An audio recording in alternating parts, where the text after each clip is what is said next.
शुभम जैन दुर्गापुरा जयपुर से नमोस्तु निवेदित करती हुई कह रहे हैं महाराज श्री, सड़क पर जब हमारे सामने कोई बड़ा वाहन जैसे बस ट्रक आदि आ जाते हैं तो हम सतर्क हो जाते हैं।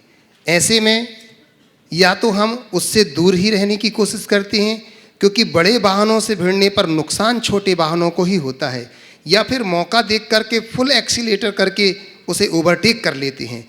इसी तरह से अगर कोई हमसे ज़्यादा पावरफुल व्यक्ति या कोई बड़ी मुसीबत हमारे सामने आ जाए तो उससे दूर रहने में हमारी भलाई है, अगर नहीं तो किस सूझबूझ के साथ उसे ओवरटेक करें, कृपया समाधान करें।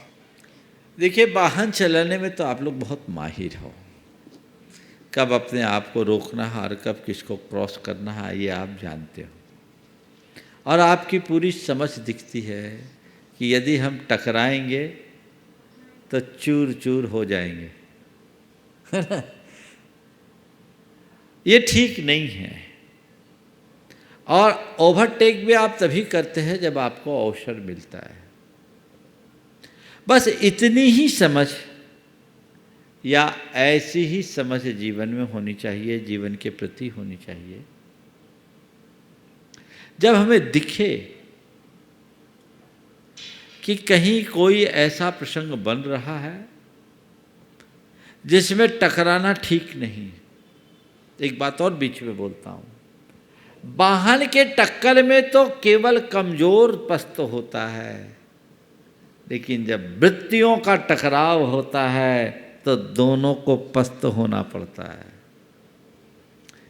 न केवल बड़े से टकराव टालो, बड़ा हो या छोटा सबको टाल दो, बच के रहो, क्योंकि जो भी टकराएगा वो चूर चूर हो जाएगा। ये नियम यहाँ बनता है। किसी से टकराओ तुम टूटोगे, अंदर से टूटोगे, इसे टकराव को टालिए। तो दिख रहा है कोई सामने आ रहा, अपनी गति को कम कर दीजिए। और किसी को क्रॉस भी करना है तो अवसर देख के कीजिए, उन बातों को नज़रअंदाज करने का अभ्यास कीजिए जिनसे हमारे जीवन में अनावश्यक तनाव होता है। अगर दो बातें व्यक्ति अपने जीवन में अपना ले, धैर्य रखना और नज़रअंदाज करना।